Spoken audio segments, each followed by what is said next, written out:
would there have been any one thing or like combination of things that someone could have said to you that would have made you go, fuck, I'm going to do this now?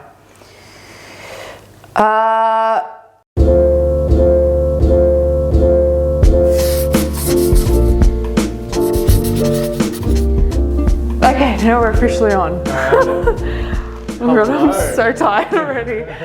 Hello. Hello. Welcome back to another week and another episode. We're excited to be here, aren't we? We are. We're gonna get pumped up. We have been trying to work out these cameras for the last hour and a half, but we didn't figure them out. We didn't. This is probably a good example of just doing it. Like we've got two cameras, we've got one camera and two iPhones. Phones. And we've got another camera that doesn't work, so we got to figure that out. And a bunch of cables that I brought that literally... But this is actually a really good point and I always say this, you can have all the gear and literally still procrastinate and not do it because you're telling yourself you're not set up enough to like start. Yeah. We're just like, fuck it, we're just going to have to roll with what we got. And like we've already said at the start, this is going to progress. Like this will evolve and you'll see the like evolving motion of everything. So just bear with us for the first few episodes because we are literally still trying to figure it out. And well, to be fair though, we do have like 10 grand of camera equipment just sitting here. We all have bad life choices when it comes to spending money, it seems. Yeah, but you know what? It's paying off at this point. Hey, kind of. Exactly. But yeah, so anyway, that was a bit of our day trying to figure this all out. We kind of sort of got there. But yeah, aside from that, how are you? I'm good. Hectic. Things are hectic. I'm off to Amsterdam in 3 days and... Well, when this goes live, you will have come back already. Yeah. So future Adam has gone to Amsterdam and come back. And now I'm in front of your screen. Welcome. Wow. Yeah, what are you going to Amsterdam for again? So there's a music conference called ADE. Oh. And it's like the who's who of electronic music goes to this thing. Oh, sick. And this has been the year of putting myself out there and just sending it and networking and getting out of my little bubble of regional Victoria and seeing what happens. So I don't have really any clear expectation on what happens from here. It just felt like it was something I should probably do, and under the overarching theme of going to like getting myself out there, it fits. So we'll stay tuned, you know, let's say episode 100. It's going to be like episode 6. Yeah, well, you know, let's say when we get to episode 100, that'll be maybe 2 years' time, we can go, hey, that year that I went and did all this stuff, this is what ended up happening. Maybe nothing happened. Maybe it was a waste of time, but maybe not. I definitely think something will happen, and it's never going to be a waste of time because something will either come from it or you'll learn something in the process. Yeah. So but that's exciting. We'll see. And it's nice to be in a position that I'm in now, like luxury-wise, to be even able to just go. Yeah.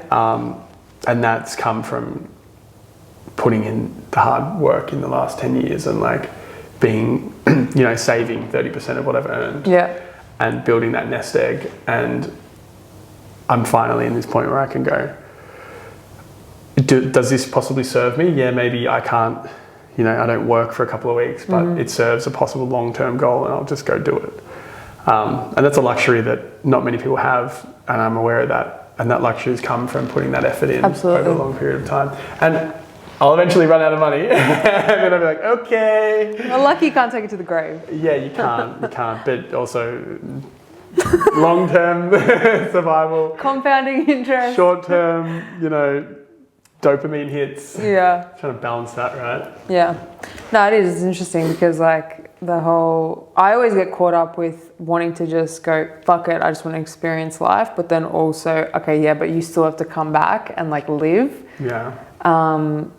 But yeah, it's just, I think this would be a really cool experience for you. I think there's a percentage. I think if you, like, I've done this 70-30 thing. So I guess step one is finding a way to earn enough money to be able to survive on 70% of what you earn. And then saving 30% of that for things that either are going to improve your, like, investments in yourself, so courses, like business trips, podcasting equipment if that's what you're kind of inclined to do, a house, your first car maybe, you know, within reason, stocks, crypto, whatever tickles your fancy, and only spending that 30% of things that will go down the compounding interest route of your knowledge or your finances. And then just send it on the rest of the 70%, like just live how you can live as best as possible on the 70% and just manage it. And I know there's a level of like, you know, the poverty line kind of thing, but above that, a lot of people just spend it to their max and then they're like, oh, I don't have any money. But the analogy that I really like is, you know, if the government turned around to you tomorrow and said, we're going to tax 30% more of your income, you're going to kick, you're going to scream, you're going to piss and moan, you're going to be like, this is bullshit, but you can't do anything about it, and you'll adjust. Yeah. So this framework, it's like flipping the framework of thinking from earning, spending, and then saving last to earning, saving, and then spending what's left. And kind of it's in this book called The Richest Man in Babylon. Oh, yeah. And the key thing is paying yourself first. So put that in the show notes. Hey, you're the assistant this week. Hey. What time are we on? It's very interesting because I have always had, we're at 6:22. Got it. Still, nuts and bolts, we're working it out. No, I was actually going to say that this whole thing around money, I realized how much of an issue, like my upbringing, it's like I constantly lived in fear of money. Like money was the devil when I was growing up. There was never enough, like it was used for like evil. And so now being like 27, I've realized how much I have to like unlearn a lot of these like bad habits and just beliefs that are so embedded in me that I wasn't even aware of, particularly around money, because I have all these big, wild, crazy dreams that I want to do. Kind of need money to do them all. So something's got to give, something's going to change. So yeah, it's really interesting because like that whole framework that you just mentioned, like that's foreign and new to me. But to you, it's like just common sense at this point, right? Yeah, I mean, I have gone in both directions. Like I've had the money is the devil narrative, you know, played to me. And then I've also had the money answers all your problems. Yeah. And I'm going to use money to replace relationships, which also doesn't work. But there's somewhere in the middle of that. It's a good sweet spot. So I've like enjoyed both extremes. Yeah. I've seen the perspective of both sides. And I'm navigating the middle somewhere. Someone actually said to me a really good quote. I don't know who said it or if they just kind of made it up. No, but it was money is a great tool but a terrible master. I think that's it. Yeah. The quote? Yeah. Who told me that? I don't remember. But anyway, and I was like, fuck yeah. Absolutely. It's a great tool to use for like, you know, whether it's helping people or, you know, yourself, whatever. But a terrible master. No. Exactly right. There's another one I was thinking of as well was money doesn't solve your problems, but it solves your money problems. The quote of the whole episode. That one time money solved my money problems. Speaking of what we're here to talk about today, I mean, we could probably sit here for 2 hours and talk utter dribble, which is kind of the point, right? Yeah. But we do have a purpose for today. So today's episode is that one time I sat in silence for 10 days and meditated 10 hours a day. I don't know if that's going to be the exact tagline. It's going to have to be now because you just announced it as that. Well, let's do that again. That one time I did a 10-day silent meditation course. It's a bit more streamlined. But, so I wanted to talk about this thing I recently did. It's called a Vipassana meditation course. Basically, what it is this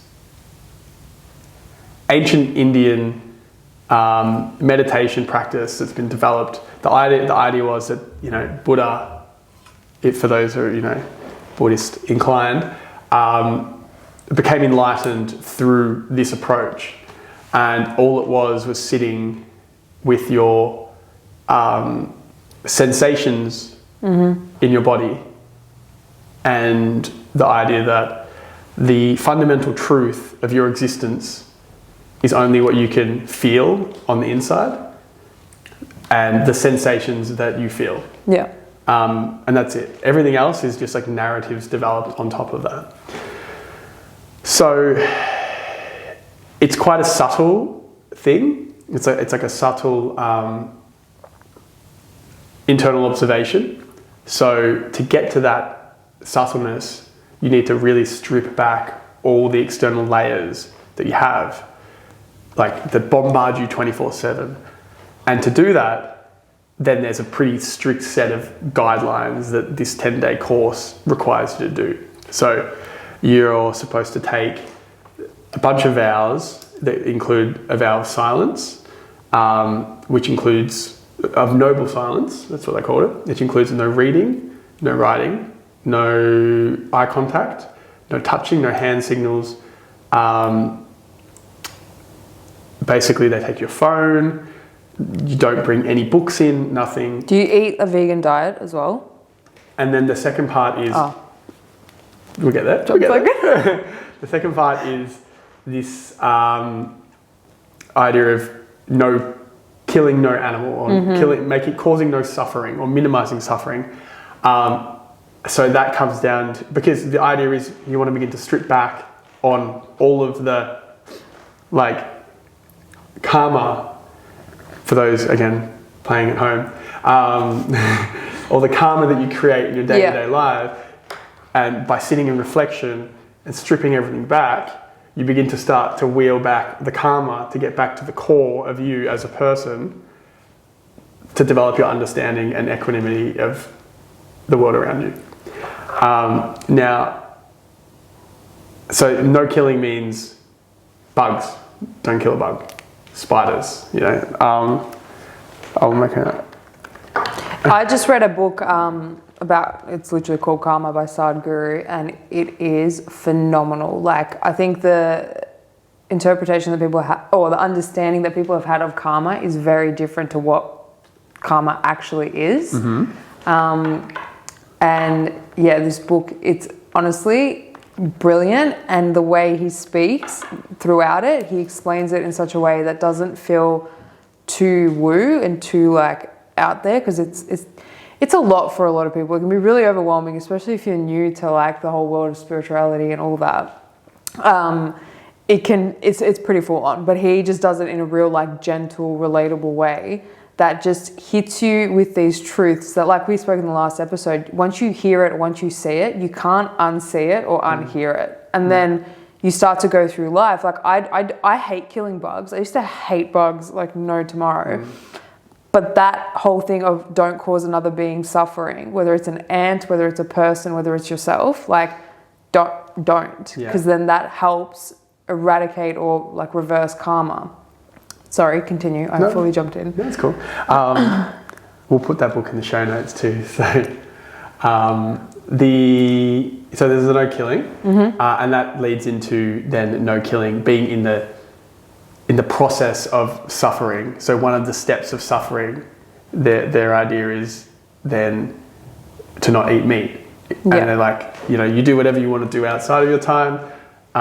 If your goal here is spiritual enlightenment, and I say that in quotations, just to not be like, go down the very woo-woo esoteric path. If that's your goal, and I guess that's the goal for a lot of people in this space, and probably everyone, is just to be able to be okay with themselves and their lot in the world around. Yeah. The idea is that you don't add any suffering, and therefore you don't kill or be a part of the killing, and therefore you don't eat meat. So it was a vegetarian diet. You would wake up at 4 a.m. You would be, which is just normal for you. That's just like a normal day. Yep. Me, not so much. See, I'm basically doing the whole thing. I'm vegan and I wake up at 4 a.m. Are you woke? I'd kill these. Yeah, of course I am. I said that. Wow. I'm just psycho, not woke. Maybe they're the same thing. Boom, boom.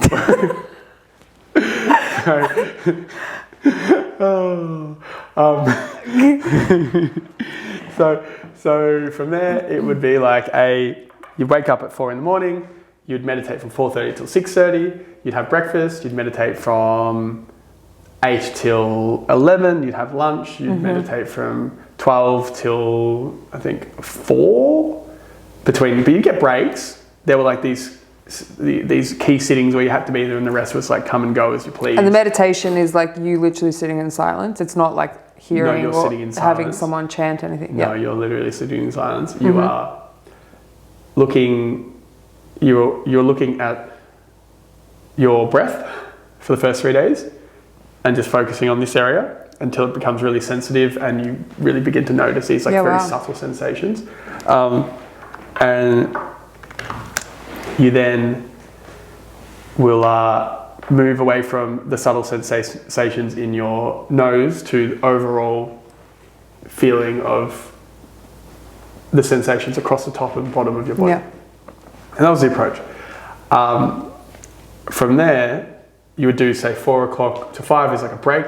You don't get fed dinner because the idea was that you meditate better on an empty stomach. And if you're full, you're going to be sleepy and you're not going to be able to focus and concentrate on, your breath and the sensations. So the new students, which I was, somebody who hasn't done it before, gets a couple of pieces of fruit, and the old students get lemon water. So it's like pretty full on. And then we have like this discourse from about 7 o'clock. I think from 6 or 7, I'm butchering this a little bit, but where the guy who kind of started these courses, the new iteration of these courses over like the last 40 years or something, 40, 50 years, he's passed away now. But he has recorded the course in like the 90s, and then it's just him talking. Oh, okay, yeah. Advising everybody on what they would have expected, what they would have seen, some stories, and then there was like a substitute teacher that was like helping in person for the week, for the 10 days. And then that goes for like an hour or so, and then you meditate for another 45 minutes, and it's 9 o'clock, and then you go to bed and you do it all again. So that was that. So why did you want to do it? I wanted to, so basically this is quite a like long, lengthy thing. So I began wanting to develop myself as a human through the desire to like be successful financially, be successful in business, and that began to lead me down books like the Richest Man in Babylon, like 7 Habits of Highly Effective People, How to Win Friends and Influence People, like a lot of these like staple older books that you kind of hear all the time, but they're staples because they're brilliant, they're great books. So I wasn't spiritual. I was very, very, if I can't see it, I can't touch it, it's not real. And then I started, like reading these Business Insider articles and stuff like that, which are like the 10 habits of the CEO, crap like that. And this meditation thing kept popping up. And I was like, curious, okay. So I eventually came across somebody who was like, I use Headspace, which we'll do in the show notes. Where are we at? We are at, I don't know, 18. Yeah. So Headspace. And Headspace was basically like this meditation app, and I downloaded it. I was like, okay, I got no excuse now. Let's give it a go. So I downloaded it, and then it was like a 30-day course that explained everything. It's like 10, 15 minutes a day, and I just started doing it. And then I began to notice that like my anxiety levels were dropping. I was able to connect with people better. I had no ability to have any eye contact whatsoever.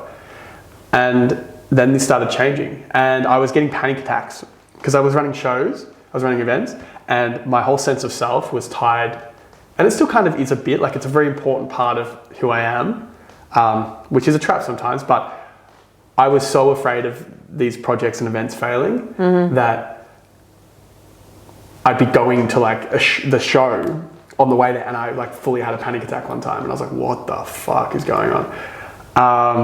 Because it's so much outside of your control, and if I failed, it was like, I'm a failure. And that was like the pathway that I had.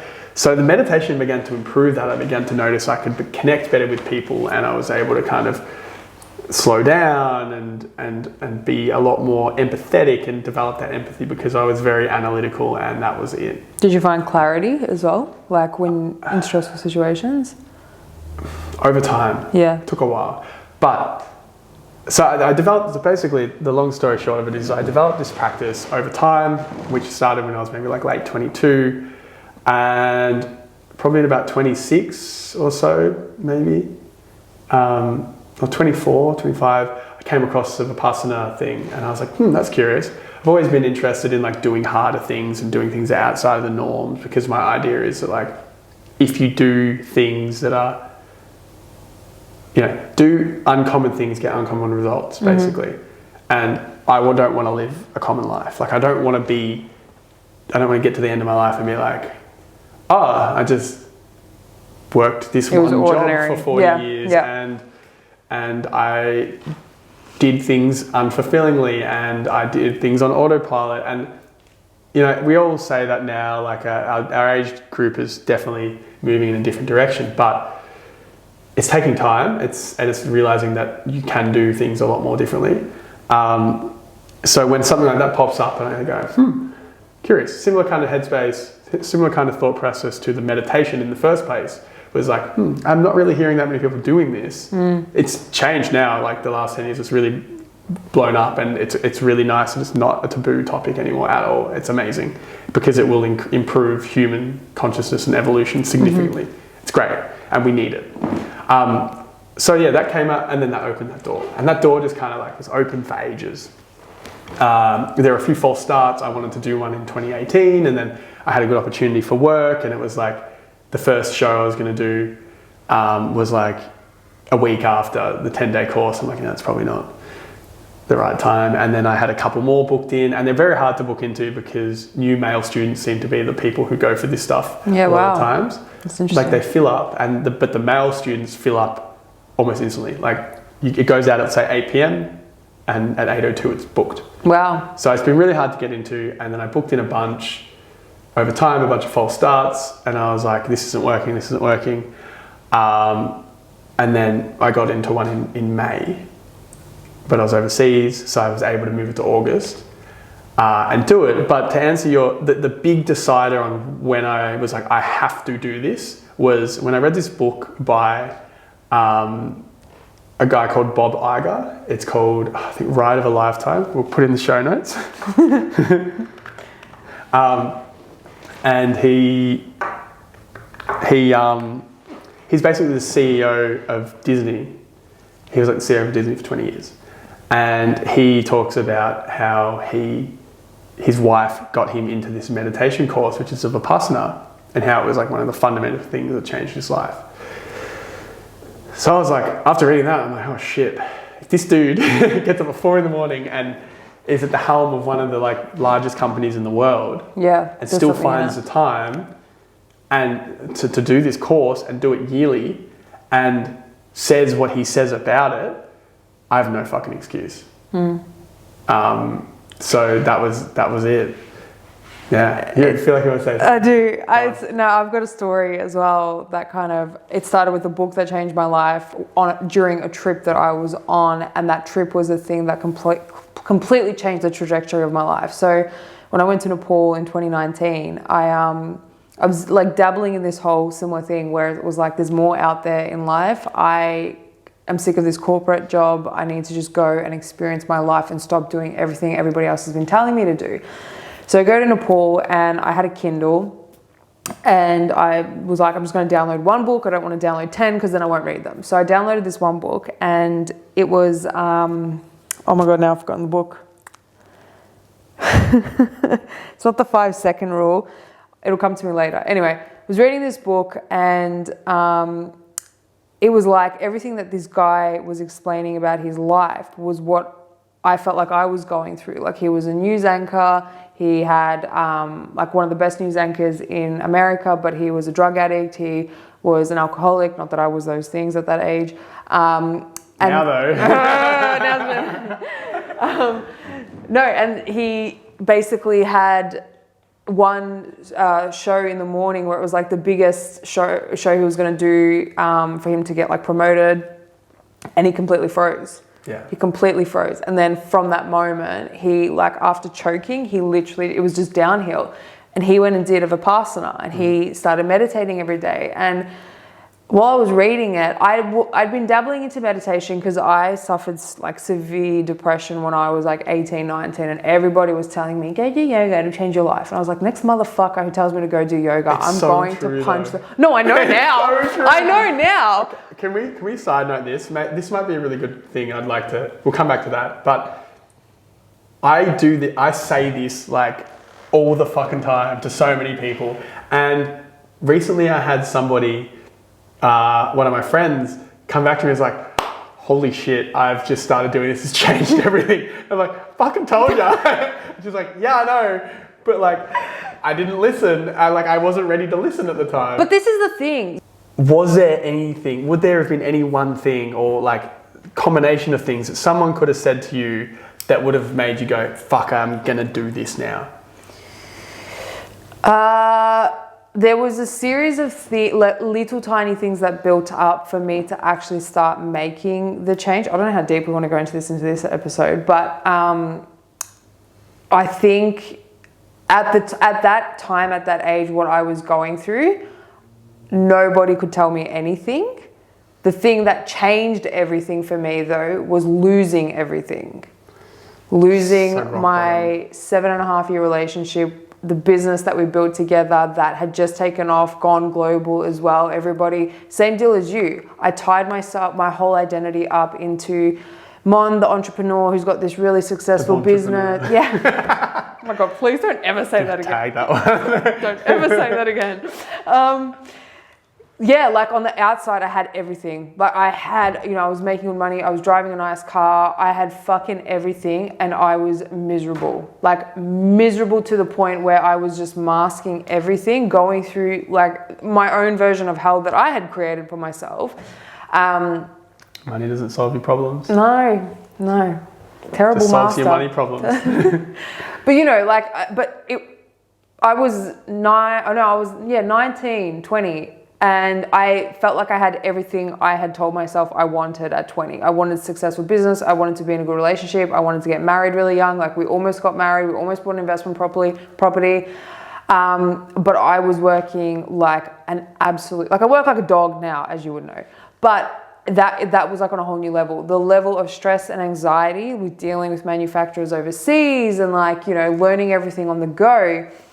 Like I got caught up in the hustle of it all, but big picture, it wasn't what I wanted at the time. I didn't know that though, right? Until I was going through it and then hit rock bottom. And then once everything started, it slowly all started to just disappear. Like relationship was on the rocks. I was at mentally just at a place where my problems were it was his fault that I was feeling everything I was feeling. Sure. And still to this day, I don't shit on myself anymore about it, but I look back at the girl I was then and I just see how much she was hurting, internally. So I don't blame myself for anything, but I also take full responsibility and accountability for everything I said, I did in that relationship. Because we had been together since we were 15 until 20, 21, 22. So it was a long we grew up together essentially. But anyway, so losing everything put me in this place where I was like, wow, yesterday I had everything and today I have fucking nothing. And there was this almost freeing feeling because a part of me was like, yeah, but now you get to go and do whatever you want. Anything. Nothing. You have nothing. It's like skydiving. You jump out of that plane, you have nothing to hold on to. You're out. You're going. You're either going to fall and kill yourself and die, or you're going to learn how to fly. And in that moment, it was kind of like this. I just had a conversation with myself where I was like, what do you want to do? Like, not what everybody else is telling you what to do. What do you actually want in life? And that was when I decided to go to Thailand out of nowhere. Like, I broke up with, I remember it was Easter weekend because I had to deal with my family. And we were like, oh yeah, we're like not together anymore. I walked into the gym and 3 things happened.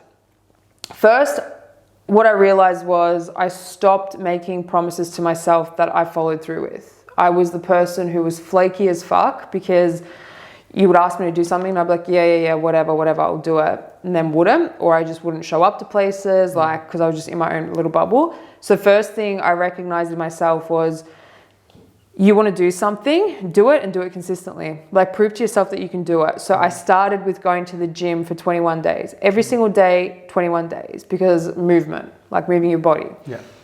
I loved boxing and I stopped boxing because I was just in my own funk. I went back to boxing. My coach like started training me again and I was just angry. Like, I was an angry human being. And then I was like, I need to do something else that's going to make me feel good, that is easy to do every single day. And this, you want to change your life? I am telling you right fucking now, I have the thing that will change your life. Drink 3 liters of water every single day for literally 30 days. Why? Because it's a small thing that'll make you feel good. It's good for you. It's not hard to do, but what it does is it reminds you to do it every single day. So bringing to the forefront something that I could prove to myself I could do because it wasn't going out of my way, was making me feel good, and getting to 30 days and just being able to say, oh, like I did it. So then I started getting curious and going, all right, cool. So I've drank these 3 liters of water every single day, which is also the recommendation by whatever the World Health Organization. Great, awesome. I proved to myself I could do that. Then it was, I'm going to go to the gym for 21 days because that obviously makes me feel good. I'm going to get in better shape. Yep, cool. Then I can remember walking into work and saying to my best friend, I was like, I'm going to do these 2 things. And she's like, oh my God, you're going to go to the gym for 21 days? That's crazy. And then I walked into work one day and I was like, I'm going to go to Thailand and do a Muay Thai boxing camp. And she was like, because at that point I'd never done anything out of the ordinary. Yeah. Like, I was always by the book. I was the good Catholic Croatian girl, like, you know. So everybody was kind of like, oh my gosh, she's just broken up with her boyfriend. She's lost not lost the business. We sold the business. She's like off the rails. But it was the first time I was doing something for me. Like, and I just didn't give a shit what anyone else had to say about it. So then I started to just build this confidence in myself. Went to Thailand. Mind you, I went with 2 people that I just met as well. So that was out of the ordinary, because now I've taken 2 strangers that I had 2 conversations with that were at the gym. I told them about it. They were like, we want to come with you. I was like, you know what? Sure. Why not? They're 2 of my best friends now, like literally like my brother and sister. So then we went on this trip and it was the first time I experienced this whole new world by myself. And then going obviously to Thailand, the culture, and just seeing people being so happy with nothing. I was like, what the fuck am I doing wrong? Like, I felt like my whole world just fell apart. But I come here and these people, this is how they live. Like, they don't have fancy things. They don't have, you know, everything. They just get by, but they're so happy. And Sometimes it's a handcuff. Exactly. But what I realize is they don't live beyond their means. They have everything they need and that's it. Like, they don't need to have flashy things, because what does it give you? Anyway, and then I came back, ended up going again, but this time I went solo, and that was the first time I traveled somewhere by myself. And then when I came back, I was on this high. I was like, and at the time I knew I was chasing a high, like I was aware of it. But that high was also helping me figure out a lot of things along the way. It's worse highs to chase, I guess. Well, that's it, right? So then that was when I went to Nepal. I randomly walked into Flight Center and I was like, what's the craziest trip you have right now? And like, there's heaps now. But at the time, the craziest thing that people were doing was going to base camp. And I was like, book it. And the lady was like, oh, don't you want to like... I feel like we need to pause this and put this bit on the episode. What? You going to... Nepal? Yeah. Oh, okay. Well, then I'll skip that whole part. And Stay tuned. I'll just fast forward to go back to the meditation thing, because this is where I felt like I really tapped into how meditation and everything from like yoga and all these like Eastern like teachings really, really changed my whole outlook on life. And even still to this day, like I'm experiencing things within myself that I don't talk about with people, because I actually had the conversation this morning with one of my friends. I don't know how to talk about it yet. Like I feel all these things and I see all these things and I experience all these things, but you've got to meet people at their level of consciousness. You know, I can't sit there and talk to somebody who's not ready to hear what I have to say, because they're just gonna be like, you're fucked. Like, what are you on? It's like, well, you're just not ready to hear it. Yeah. What are you gonna say? Nothing. Oh. But anyway, so I was in Nepal. We were about to hit like base camp. It was the last like town that we were hitting where we had to go to sleep. And altitude can get you really badly. I hadn't experienced any altitude sickness until we got to that last day before we were about to hit base camp. And I just had like a mild headache. And I was like, all right, I'm just gonna drink more water. We're gonna go to bed early, you know, whatever. But it's not one of those... No, God, no. But what I started to realize as well on the trip, so you're walking, obviously in altitude, it's getting harder to breathe, so you have to focus more on your breathing, right? But you're also walking for like 8 to 12 hours a day in altitude. That's hard. Like you would take 4 steps and it'd be like... So then what I started to realize within myself, and I made a point of it, that when I was going over, I didn't want to listen to music. I didn't want to listen to podcasts or distract myself. I actually, for the first time, wanted to just be with my thoughts. Yeah. So what I ended up doing without kind of realizing was a walking meditation for 8 hours every single day for 17 days. Sick. Right? Everybody else on the trip was like listening to music and whatever. So it was even more quiet because then people weren't even talking. So I experienced almost like a Vipassana, because it was also eating vegan food and like, anyway. And so that last day I was sitting down and I just started to feel a bit like unwell. And I said to the boys, I was like, you know what, guys, I'm going to go to bed. And they're like, it's 6 o'clock at night. Like, really? And I was like, I think I just need to go like lie down. They're like, all right, cool. We'll see you in the morning. We were waking up at like 4 o'clock in the morning to start the hike up to base camp. And I went to bed and I shit you not, right? I don't know if it's because I just read this book about this guy preaching about 10% Happier by Dan Harris. Okay. That's the book. The book. I knew it would come to me. Show notes. Read it. It's really, really good. And his story is epic. So yeah, jump on that. Anyway, so I go to bed and I'm laying there and you know when I was very tired, but you know when you're so tired, you start to get frustrated because you're like, oh, I just need to sleep. I want to go to sleep. I wasn't feeling the frustration, but I was just laying there staring at the ceiling, not thinking about anything. Like I couldn't even make myself think. So I don't know if it was the altitude, but anyway, I was laying there just like with my eyes open like this. And I swear to God, I did not fall asleep. I remember laying there, I checked the time like twice. It was 6:30, and the next second I checked the phone to be like, oh, you know, surely it's like 12 o'clock and I'm still just laying here. And it was like 3:30 in the morning. So I was like, did I just like meditate? I thought I killed myself at one point. I was like, oh, the altitude's taking me. I literally meditated, no shit, for that whole time. I did not bullet, nope, literally just straight like this, staring at the ceiling. And time. Were you tired? I was, and then I wasn't. And then I woke up and I was peaking and everyone's like, oh, how'd you sleep? And I was like, I didn't. And they're like, what do you mean you didn't? And I was like, I actually didn't close my eyes. And they're like, yeah, you did. Like you probably fell asleep. And then I'm like, I didn't move from that one spot. I was like paralyzed. Anyway, so then I got home and I was like, all right, I'm going to start meditating every day. I downloaded the Headspace app. Headspace, if you want to sponsor this podcast, you're more than welcome to, because we're going to be talking about it a lot. Yeah, we will be talking about it a lot. But I did it for a year. I bought the annual subscription and I tried to do it every single day for a year. And some days were shitter than others because I was too distracted or, you know, whatnot. But one thing they constantly said is when you think you don't need meditation, that's when you need it the most. Like when you tell yourself you're too busy, that's exactly when you should meditate. So now I meditate 40 minutes every single day without fail. I break it up every morning. I find always around 11 o'clock, my body will literally get up from my desk and I just lay on my floor and I'll meditate for 20 minutes. Yeah. And then I do it again before I go to bed. So you don't do it first thing in the morning? I do Okay. for 10 minutes, and then it's like 20, sometimes half an hour in the middle of the day, and then like 10 minutes before I go to bed.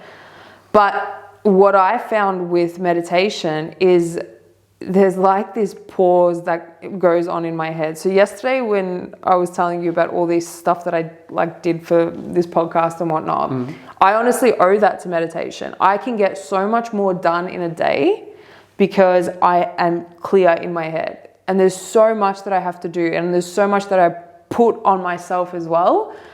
But that meditation gives me that pause between me reacting to something or to someone or to an event or situation.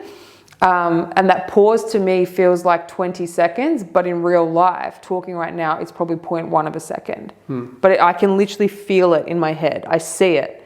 And so I even said this morning to my friend, I just don't react as much anymore. And I used to, like I said in the last podcast, I used to be so reactive and so angry. There was no time to think. Like my thoughts controlled me completely. But now I'm just the thinker of the thoughts. I'm not the thoughts themselves. So that's my story that I just hijacked. That's a very profound point that you just said. And this is the key of meditating, basically. What you've just said then, offhandedly, is like the fundamental key, where you begin to detach from this idea that what you think is who you are into I am something else. There is a vessel here that has thoughts. I can either accept or reject those thoughts on the individual basis, and it creates a space between the thoughts and the self. Yep. And the more you meditate and the more you go down this pathway, you begin to get the skill to increase the time period between that stimulus and your response. Yeah. The closer they are, the more reactive you are. The more you can spread it, the more you can begin to respond instead of react. There's a really good quote that I like from a book called Shit. I'm glad I'm not the only one. Not called Shit, but I can't remember. It's by I'm going to look it up.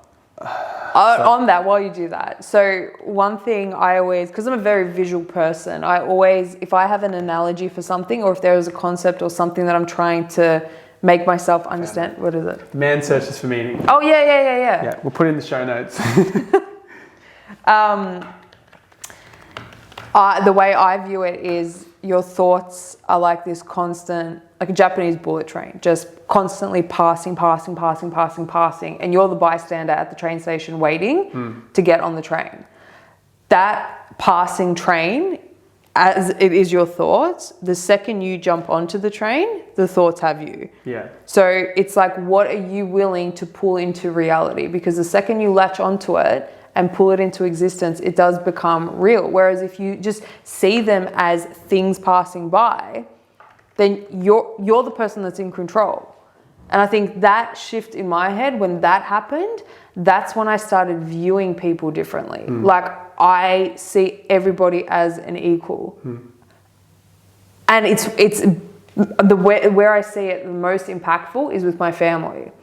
Because there was this time where I started really, really rebelling against my family and just not hating them, but there was resentment there. And I would then feel guilty because of the resentment, because I was like, but these are the people that love me. These are the people that have brought me up and given me everything.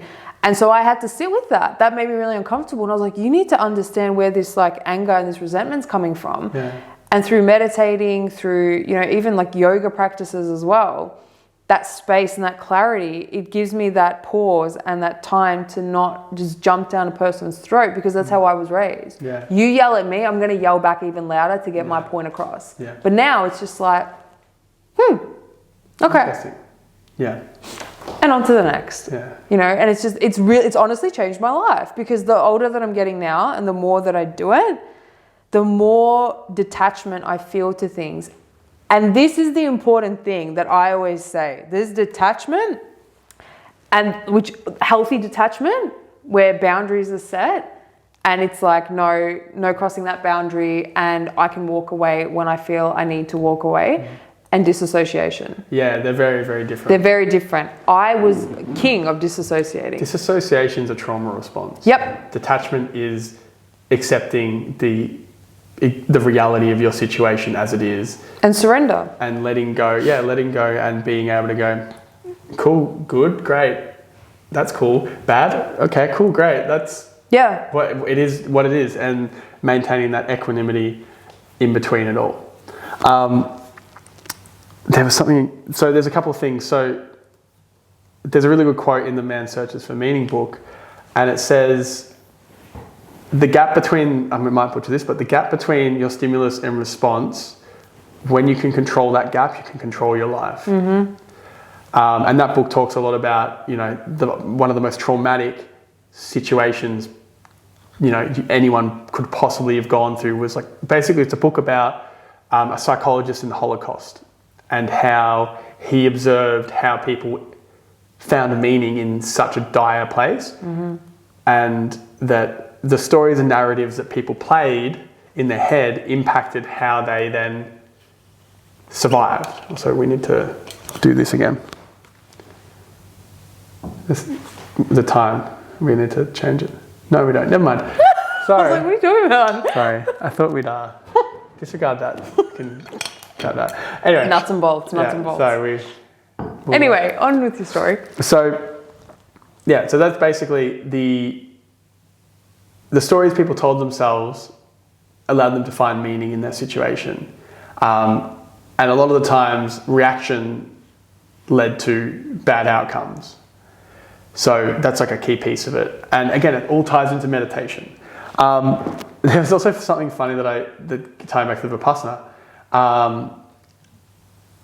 I had a situation occur during the meditation period where I was sitting there and I knew, like, I was just thinking about just like random shit. Yeah. And I was making up this like story in my head. Like I knew it was like a made up story, and I was like going down this like just to be clear, I wasn't like thinking about something that could happen. Like from the onset, I knew I was making up a story in my head of just like some random thing that will never happen. I can't even remember what it was, but I knew it wasn't real. Anyway, at some point the story makes a turn into something bad. And I got angry. I got physically really angry. Yeah, right. That I was thinking, like, for whatever happened in this story in my head. And I was, like, infuriated. Like, I felt, like, infuriated by it. And then I was like, the whole time that I, like, have been thinking about this, it was, like, making up a movie plot. Like, it wasn't, it wasn't even anyway story real. Of my life. It wasn't even real. Yet I got to a point where I got actually angry by this fake story that I was making up on the spot in my head. And I thought, oh shit, how often do I do that in real life? And I thought, oh shit, how often have I reacted based on information and a story that I've made up that's completely wrong or like completely made up. But how powerful in that moment did you realize your thoughts are? You made yourself believe that this thing, although it wasn't real, you told your body that it was real. My body and so your body reacted. But I didn't tell my body anything. I was just like imagining something. That's what, what's his name? Gabor Mate and Dr. Joe Dispenza, that's their whole shtick. Is like your thoughts, you've got to be so careful because your thoughts are that powerful. Hate the word, but that's what manifesting is. Yeah. Like you think it can be real. That's why that train passing by analogy is so important, because if you're not paying attention to what you're telling yourself, not only will you're not only putting it out into the universe subconsciously, but you're also telling your body, like your body is going through those same stresses. Like this is pretty hardcore and deep, and I just hijacked your story again. But like, I find it when people touch me. Like, and growing up, my mom used to always be like, you just don't like people hugging you. She tries to do it to me now, but because of a past traumatic experience I had, the second someone tries to touch me without my consent, I flip. My body flips before my mind can react, because of that trauma response. Now, working through that, it's gotten a lot better. Like, I can hug people now, which is great. Do you want to... Oh, you had a good hug. We hugged yesterday, yeah. I didn't flinch. See, it was good. We'll just fly kick you. Yeah. She does Muay Thai, guys. Not anymore, but I can still throw a mean right hook. Yeah. But it's something that I'm actually paying so much attention to as well, because the whole self-worth and worthiness thing, which, I mean, everybody goes through, just what I tell myself is at the forefront of it all. Like, if I wouldn't say it to one of my friends, whether they're best friends or just friend, or random stranger even, like, I'm not going to say it to myself. Yeah. I refuse to. Yeah.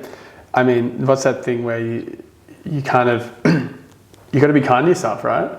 And that's where we're also mean to ourselves. We say some of the most whack shit to ourselves.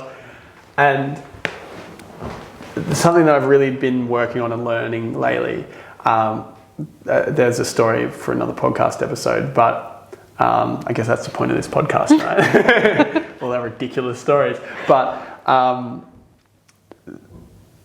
if you don't say, if you're not going to say something, if you're not going to say something to somebody else, like, you'll say it to yourself with ease. Yeah. But you'll be a lot more careful with the mean things you say to other people. So, like, why would you not afford yourself the same respect? And this idea that, like, if you can't love and accept and be kind to yourself, what makes you think that you can do it for others? It's there's that quote, this whole podcast is just about this. If you only love yourself at 50%, that's all you have to give other people as well. Yeah. And when I heard that kind of changed everything for me. As well as that, I think when people, because I constantly get asked this question, people think I'm the most confident human being on the planet. I'm like, if only you knew. This shit takes a lot of work. But no, a big thing for me was when I started to delve down deep into, like, inner child work. I don't know if you've ever done any kind of inner child work. But now when I talk to myself, like, if I have to give myself positive affirmations or even just, like, pep myself up or rally myself up, I find that, and this is, like, something that I think in the spiritual world, a lot of people not get wrong, but they don't realize that, you know, God or universe or whatever, that means different things to different people. For me, my version of God is the inner child. Like, the 7-year-old Mon is the Mon that guides me. So when I'm talking to myself, I am always talking to 7-year-old Mon. Why 7? I don't know yet. I haven't figured it out, but she's always 7 years old. I know what she's wearing. I know what she looks like. And I'd actually done this meditation once, and this was kind of where it all clicked for me. Random. I found this tree. Like, I was walking towards this tree, and there was this little girl sitting under this tree. And the first thing she says to me is, "It's about time you came and visited me." And I got goosebumps, like, whilst I was meditating. This didn't happen in real life? No, this was, like, my meditation. Oh, I was like... Yeah, no. No. Kind of spooky. Yeah, no. But I was, like, looking at her, I'm like, oh my God, it's me. And I just sat there and I was like, I'm so sorry that I've, like, ignored you for so long. Oh. And she was like, no, that's okay, I understand, but just, like, make sure you come and visit me more often. I got goosebumps right now talking about it. And yeah, so after that, every single time I have had to literally move through something traumatic, like from my past, and it's, like, resurfaced, she appears. And that is my signal before my body responds, because it always does. My heart starts beating really fast. I start, like, shaking. See that you can even like identify those triggers is another benefit of meditating. You see the physical reaction to whatever's happening in your surrounding. I can't unsee it or unfeel it anymore. Like, it's I can't. So powerful. And it's like, you know, I think we get really good at, you know, when you are on autopilot or you are so go, you ignore the signs, and the signs will always come up, whether they are physical, whether they're emotional, whether they're whatever. We just get really good at ignoring it. And it's like that voice, that person, that God, whatever you want to call it, is literally just, the music's been turned down in the background, but it's always there. Like, you can always sense it. Meditation just brings it to the front because it clears the shit. It's slow. Yeah. It pulls away all of the layers from the world outside. We'll loop back to the Vipassana, some of the pieces of Vipassana, and how it, maybe some things that impacted. One of them was that realization about the fake story that I made up and the anger that I felt. That was real anger. And then another one was that we actually feel a lot more. Like that there's a lot of subtle sensations and vibe that we feel as humans. And I've always been like, when people are like, I just get like, I feel a lot of energy, I'm very empathetic. I was never really one of those. I was quite, I guess, closed off. But doing this thing, I got to this point where I would be sitting in the meditations and you become so sensitive that it sounds ridiculous that I was able to feel the vibrations of the cells of my body. I'm like, what? The fuck? The guy that's a skeptic with everything is now feeling cells in his body. What in God's name is going on here? So, like, and it began with after day 2, I began to feel the vibrations here, and I was like, I've never felt that. When have I felt that before? And I was like, I sometimes feel it after like a really hard yoga session and I sit, like I'm just vibrating, like there's just energy. And then, but there's like, that's because the energy's heightened. I'd gone back to like the low baseline of energy and it's just there the whole time. And the second time I felt it was this one time I did DMT. She's a story for another day. Anyway, story for another day. But I'd felt those intense vibrations before, and I was like, weird. I've been here before, and I was like, holy shit. There's another level of like consciousness and feeling that you can feel. Another layer that is like drugs or like hallucinogenics. But you can do it you can get there by sitting. It's like, sitting and breathing? What? Like, I'm not doing anything. I'm literally just sitting there.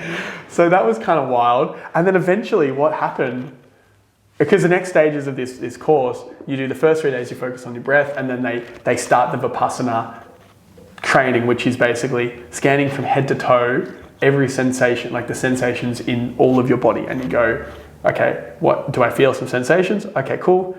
Do I feel some sensations? Okay. And you just keep going through the body. And you just sit with the spots until you feel either like an itch or like something. But eventually, what ends up happening is you get so sensitive that this subtle vibration that I was feeling here, I began to feel through the whole body. So I was just physically buzzing. like buzzing. And it got to the point where I would sit in the meditation and I'd close my eyes and I'd just be like, and then once it got to that point, and then you started glowing. Once it got to that point, this guy would say, okay, so you want to just like sweep up and down the body. And eventually there are a few times where I was like, literally just the whole body was just like vibrating and I'm just kind of going up and down, up and down, up and down. It's like, this is wild. This is ridiculous. And then you started like, you would get like a pain and you would kind of go, oh, a part of me wants to scratch that. And then it's like, but what happens if I don't? and then you just begin to get this situation where you're like, you know, you get an itch, you're like, fuck, I'm gonna scratch it because like 10 will come up. And they were forced you were forced kind of, well not forced, but after day 4 was when shit really hit the fan, because they started the Vipassana meditation training, which was that scanning, and then 3 of the 10 hours of meditation, you had to be in the hall. You had to be there from start to finish for 3 1-hour sittings. You couldn't leave. You could leave, but like that'd be like, why are you leaving? And you know, so you'd have to go to the bathroom before. You'd have to prep yourself to sit for those 3 1-hour sittings. After day 4, they were like, what we're going to do now is we're going to start with the sitting of strong determination. What we want you to do is we want you to find your spot, get comfortable, and then not move. And I'm like proper ADHD, I swear. Like, you've probably watched me on this. I'm shuffling, I'm moving, my hands are going everywhere. This is just like standard. So to the idea, and I have like a bad lower back, which I'm working on, but it's like I'm in pain, I'm moving, it's like far out. And then to ask that, and then the stubbornness of me comes in. It's like, well, if someone said I should do this, I'm going to try and do it. Stubbornness or ego?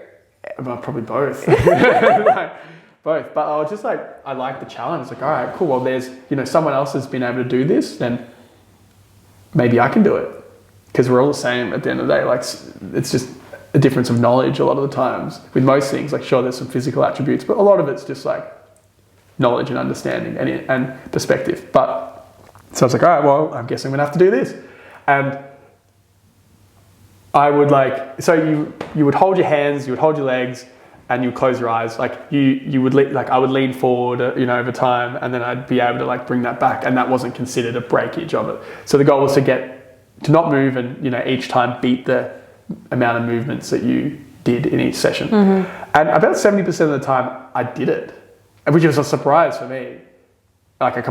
This is not something I ever thought I could do. Yeah. But the core tenet of this thing is like maintaining equanimity and this like centeredness inside of you at your core, and just observing all the sensations and all the feelings, which are, again, feelings are just sensation with your mind creating a narrative, which then... It's a memory. Yeah. Like, feelings are memories. The feelings are, well, at the core of it, it's a sensation. Mm-hmm. And then your mind goes, oh, this sensation I felt before, usually this is associated with pain. Mm-hmm. So therefore this is a bad thing. So therefore I'm going to respond by giving you anxiety, pit of your stomach anxiety. And then you're going to create a story around that. And then you're going to react. Have you ever heard of the IFS system? By Dr. Richard Schwartz? Family system? I have, yeah. Yeah. It's look into that. Yeah. Because those narratives come from like protectors, firefighters. I forget the third one. That was the thing that kind of tapped me into the whole inner child thing. Yeah. Which, when we are getting like global guests, he is my OG guest that I want on this podcast. Just a side note. So. Yeah, let's do it. So I was able to notice at the beginning of these sensations that result in the reaction, mm-hmm. that result in like the feeling that then would normally lead to the reaction, would affect my life. But I was beginning to be able to scrape it all the way back to the sensation at the core, and the idea that sensation is just a sensation, and to, instead of attach to it like the train, but like on a very internal level, instead of attaching to it, you can sit with it, watch the train go by just on a sensation level, and do your best. Of course, sometimes you don't do it. Yeah, of course. Do your best to not add any narrative to it whatsoever, and then realize that everything in this world has a beginning, a peak, and an end. Literally everything you see in our existence is a combination of birth, peak, and death. Us, this brick wall here, like your career, your relationships, even if you're married, eventually one of you will die. We're going to have to talk about death in a completely different topic, because I think when you start to get comfortable with the idea of that exact thing, that you're going to one day die, life gets, I'm going to say, easier, lightly, and more fun. And the limitations, like you said in the other last episode, like as long as it doesn't defy the laws of physics, like it's possible. I have a poster on my wall. It's called 5K Weeks. Yeah. And basically it's 5,000 boxes that represent you living to 100. Oh, I've seen those. I'll put it in the show notes. What time is it? Yeah, I've heard of those. I've got it on my wall. But no, so when I was doing the Year to Live series, it came off the back of like if you knew you had a year to live, like what would you do? Sitting with that question, it's what drove me this whole year to do all the things and all the experiences I've had and experienced this year. Because, and it was funny because people would be saying to me, you've got to be really careful because you're very strong at like manifesting things. You might die at the end of the year. And I was like, you know what? If my time is up, it is up. Like I don't have a say in that. Like whatever I do, if I'm meant to leave at whatever age, I'm leaving at that age. Like, but that fear of death doesn't scare me as much as it used to. Yeah. Because what I think with getting comfortable with the idea of like death is so many people like do have careers or do all these things because one day they will. Like, you know, when I earn X amount of money, that's when I'm going to take all my leave and I'm going to go on these crazy trips and I'm going to do all these things and blah, blah, blah, blah, blah, without realizing they're living on autopilot. And I think the reason why people fear dying is because they realize they're not actually living now. Yeah. You know what? It's funny you say that. I've thought about this a bit and I was like, you know, I just turned 30 and I was like, looking back at the last 10 years of my life and thought to myself, if I died tomorrow, I'd be disappointed because I'd be like, there's still so much to do. I've had a good time. Like, I've had, you know, there was so much more I can do, and I'm excited to see where it goes. But like, fundamentally, if I died tomorrow, I'd be like, you know what? I gave it a red hot crack. Yeah. Gave it a red hot crack, and I don't think there was much time wasted. And that's pretty wild to think. And I don't know if that's just like everybody, but I don't know if it is. I don't know. It's honestly, it's not. Because so based if you on... feel that way, in the comment in the show note, or comment in the comments below. So I'm getting used to this. Yeah, if you've had an experience like that, or you feel like that, or maybe what you wish you did in the time that you had so far, and maybe what you can change. There's that book, I think it's called Regrets of the Dying. Yeah, the 5 Regrets of the Dying. Yeah, dying, and it's always... Also a really good book, we'll put in the show notes. It's always about not having done enough things for yourself. And I always think like when I don't know if you feel the same, but... And this actually ties back to that whole why I started the whole 3 liters of water every single day, why I went to the gym for 21 days, because I stopped showing up for myself. I put everybody else's needs and everybody's wants before mine, and I stopped giving a shit about me. And some people might think, oh, it's really selfish to do that. Like a mother who has a child, obviously you have to put the child first. Yeah, you do. Okay, you have to feed it till it gets to a certain age, obviously. Like you can't lock it in a room. But you can also give yourself time back, whether that means you have to wake up an hour early, whether that means you get a babysitter or whatever. This is just a mum example. But the showing up for yourself, I think, is the most important thing you can do for yourself and everybody else in your life. Yeah. Because if you stop doing that, that's when you start getting that niggling feeling and stuff starts to feel uneasy, and then it just seeps into like every other area of your life. And if you're not meditating, that gets very, very cloudy very, very quickly. Yeah. I mean, we are at the luxury of not having children, so maybe we could... I'm a long way off that one. We could come back and be like, fuck.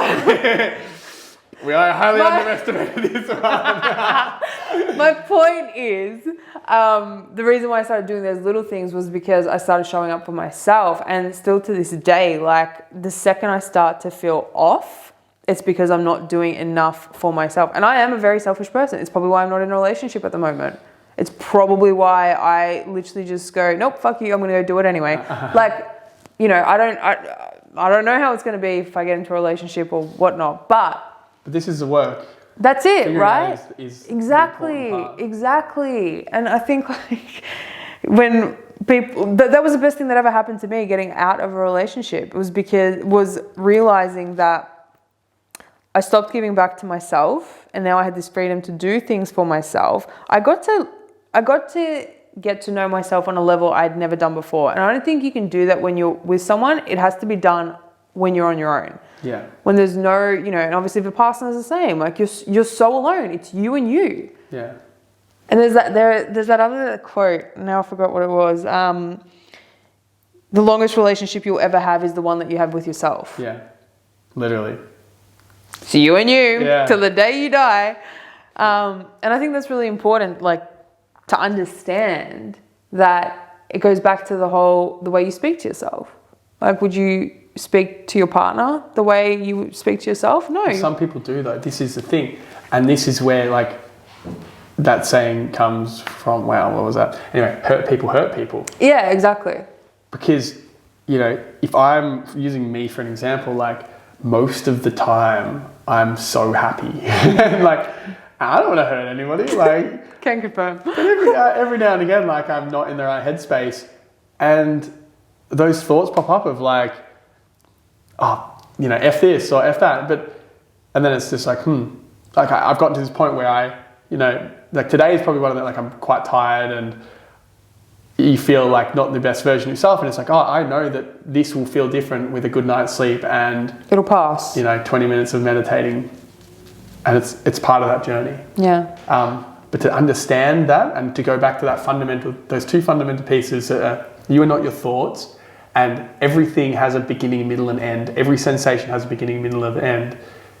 You can begin to detach and not react. Or disassociate as well. Yeah. Yeah.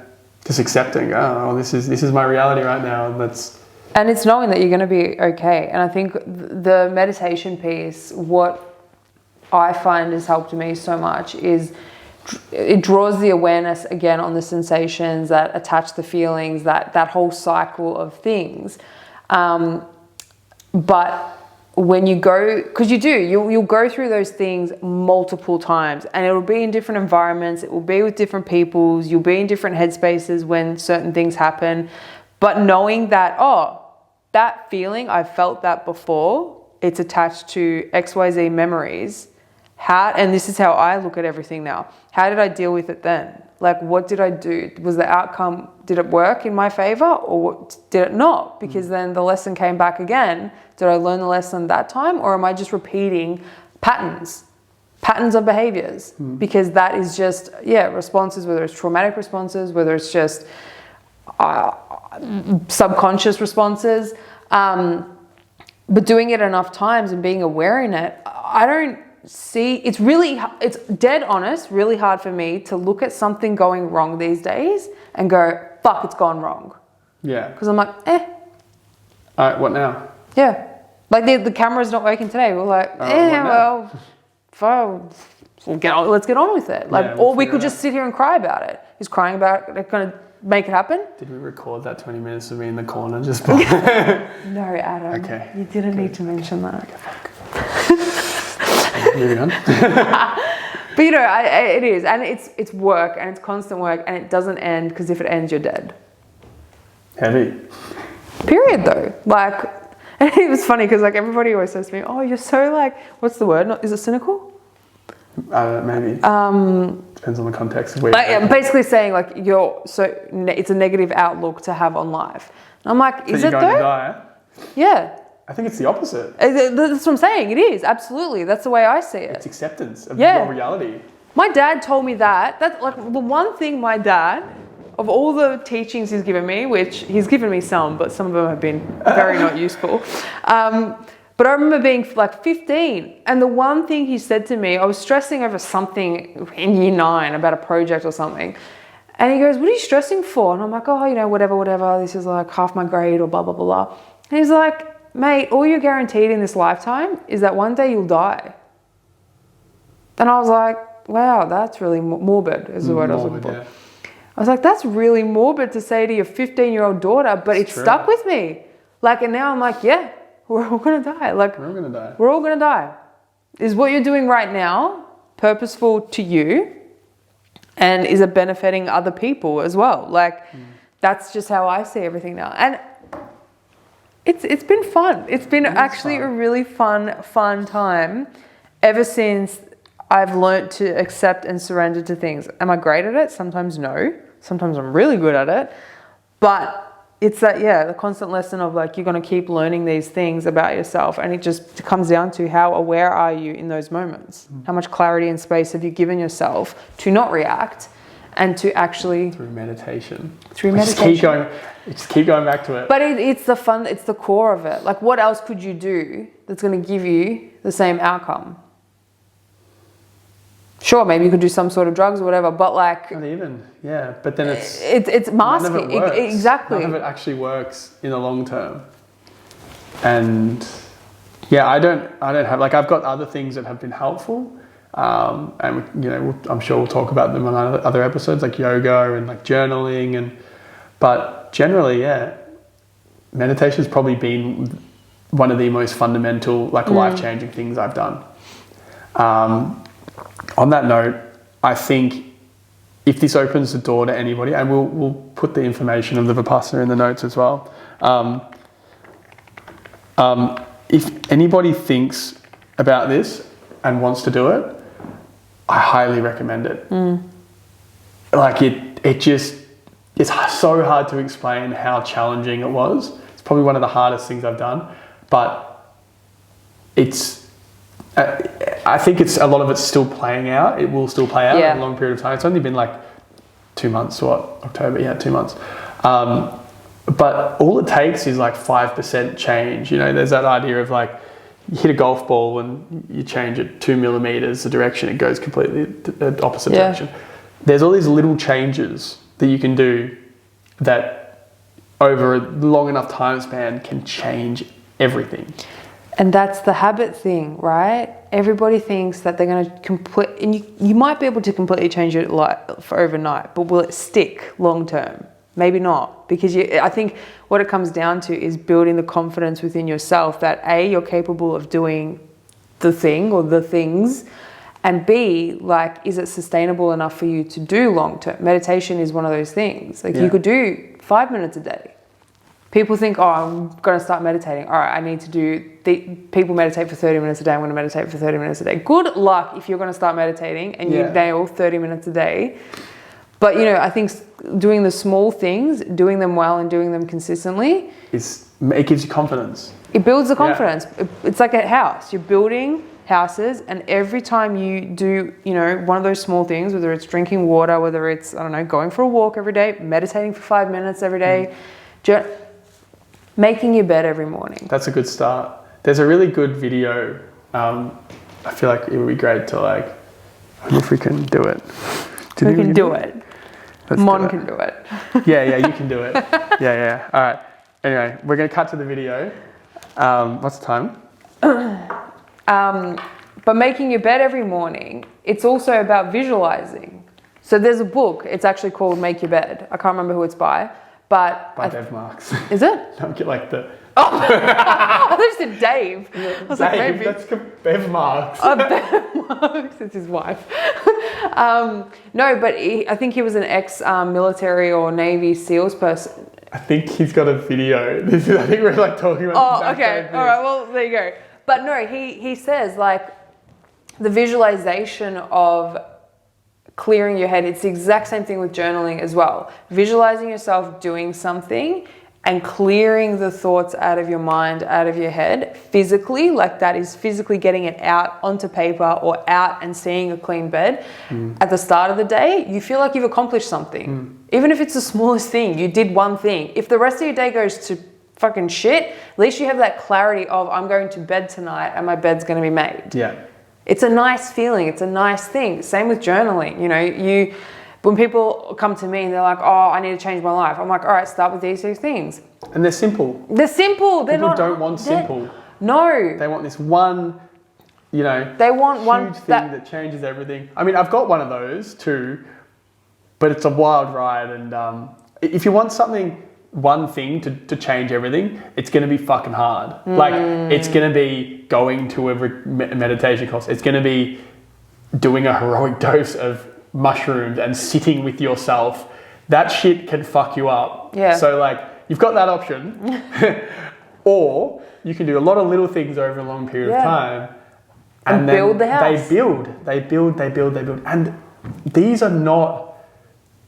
are things that people have been doing for thousands of years. These are not complex things. And a lot of the things that are good in the world don't necessarily come from complexity. They come from understanding simplicity really well. So my rule of thumb with everything I do in my life, simplicity plus consistency equals efficiency. I love it. And I'm ADHD, so I just like mind dump everything into We spoke about this yesterday. Yeah. But like, it's good to have people around me that I can mind dump and then it gets organized, and that's a great combination. I think that's where we're leading. Like, I'm mind dumping, she's organized, it all kind of works. But it's because of that the mental clarity I need in my head. Like I can mind dump as well. I generally do that. But then there's like this filing system that has to happen to then see everything like clearer. It's like giving myself that bird's eye view of, okay, these are now the steps. And I'm somebody who, and a psychologist told me this when I got diagnosed with ADHD. It's very common. You're not alone. But he was saying how... You though, Barry, you are alone. Who's Barry? I don't know. There's probably a Barry out there. Barry, don't worry about him. I'm just kidding. We love you, Barry. Comment if your name's Barry. Unsubscribe. Yeah, anyway, he was saying to me, like, there's obviously different, like, not modes, what's the word? Anyway, there's different versions or types of ADHD, and the way I've learned through these processes, through meditation, through journaling, through 3 liters of water every day, or making my bed, is that I have to do the little things. It will obviously get me to the bigger thing, but now I've gotten to a point where I know what I want, and when I see it, and I know that I want it, it's like deeper than a desire. It's like I become the Japanese bullet train. I'm like, nothing is deriving me or distracting me from that thing. Once I get those first couple of steps in of how to get there, I'm flying. Yeah. I'm sweet. Like, I will get it done. You saw with the website, like, just had to start with the 2 little steps, and I was like, all right, I'm doing it. Yeah. And I get obsessed with it because I need to get it off my to-do list because I hate to-do lists. Yeah. But that has been, like, I'm going to say 7 years of practicing those little things every single day, because I wasn't always like that. I was always overwhelmed. I was always anxious. I was always doing the mind dumping and all that and spinning in circles, not getting anywhere. And then stressing out, being like, fuck, and then getting angry. And then it was that cycle all over again. Sounds like me right now. But it was a cycle that I repeated, not just in, like, say, professional or career-wise. It was in relationships. It was the same feelings and sensations that would just create these patterns, and I would just go, phew, phew, phew. And all it would lead to would be me giving myself more and more self-doubt and losing that confidence that I wasn't capable of doing those things because of failure, rejection, whatever. And yeah, now it's just like, I don't feel untouchable, like things still get to me, obviously, but I know how to cope with things a lot better now. And again, using meditation, you can get out of your funk a lot quicker. Like, yeah, you go in, you fall in, you know, to that hole, like we all do, but you recognize the hole you're in more and more and better and better, and B, you realize there's a ladder just on the left and you just got to kind of get up there and move forward. And then C, eventually you just go, I'm going to go that way instead and not even go near the hole. That's exactly right. And it's the awareness piece. And I think you just start to get more comfortable. Well, I don't know about you, but for me, I think I said it last time, I thrive in the uncertainty now. When I don't... Never used to. No, neither. It used to terrify me because I always had to have plan A to Z. And if plan Z didn't work, I would literally want to kill myself. Yeah. But now I'm like... It's a trap though. Yeah, absolutely. You don't know what you don't know. And basically, like, you need to realize that as you progress through things, new information will come up. And you need to not have the ego attachment to whatever you're doing, to allow yourself to go, with this new information, should I make a different decision? Yeah. And it's very simple to say, but very difficult to actually do. And even the best in the world, they get caught up in the ego, they get caught up in the story and narrative that they create, and have a hard time detaching from that and going, where does this sit right now? Is what I'm doing right now the best move with the information that I have okay, if it's not, adjust. Because that adjustment means that you may have been incorrect. And the idea that someone's incorrect can crush them. Yeah. Because of the ego and the narrative and the fact that they don't understand that they are not that specific thing. They are something else that can be cultivated through this meditation practice and through these things. You are not what you do. You're not the labels. What you think. You are none of those things. You are you. There's a version of you, and then there's everything around you that occurs. So these practices allow you to be more effective in your communication. It allows you to be better in your relationships. It allows you to make better work decisions. It allows you to make better life decisions, food decisions, because you begin to just see sensation leads to story, leads to reaction, and you don't have to do that all the time. Yep. And on that note, this is episode 2. I was like, I don't know where he's going with this one. Where that one time I did a 10-day silent meditation course. And it changed his life. It changed my life. And that's all from us this week. We hope you enjoyed this episode, guys. We are loving doing these. There's going to be so many more coming, so many more stories. We just locked in our first guest. We locked in our first guest. And this is going to be dope. Like, she's a boss. Yeah, Adam's leaving for Amsterdam. So have a great trip, Adam. Thank you. Although when this goes live... Amsterdam's like weed and mushrooms, so have a good trip. What? Oh, do you know where my head went? Like, do you get it? Because... Amsterdam, I thought you were going to try to do something with your name. I was like, what? Amsterdam, Adam, no, it's not going to work. No, I don't know. She's been up since 4. I've been up since 4. I'm very tired. Anyway, we'll see you back here Love next you guys, week. whoever's watching this, maybe 10 people. Bye!